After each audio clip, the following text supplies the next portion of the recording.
With ISA mandating that student athletes must have at least one shot of COVID-19 vaccine to participate in its competitions, and the Boys and Girls Championships 2 months away, how will schools be affected this upcoming season?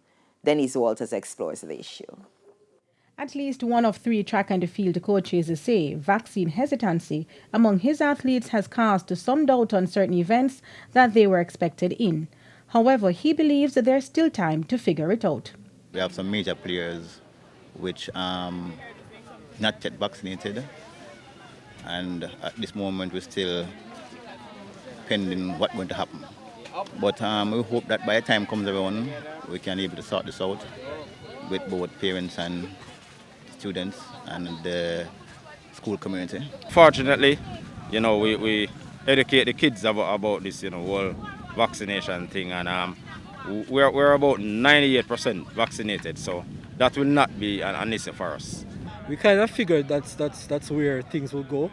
So we had started to engage our parents from early on and explain to them the importance of the boys getting vaccinated and stuff. Of course, there are quite a few parents who were hesitant at first, but we did a good job of trying to get the intellectual information to them so they understand a little bit more about the vaccine. And luckily for us, we are at 100% in terms of our team right now.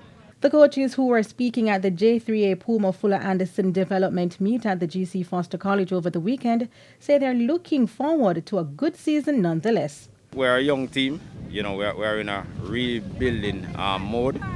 So, we are just hoping to improve each week that we go on the track, each meet that we go to, and then come champs to just go out there and give it our best. We started off a little shaky because of the whole COVID environment that we continue to work in, but we organize ourselves well and pull things together, and preparations is going well. The preparation is going well for our championships. We have some hiccups here and there, but it will be ironed out by the time comes around. As for the Gibson relay, looking forward to competing to see how our relay teams are looking.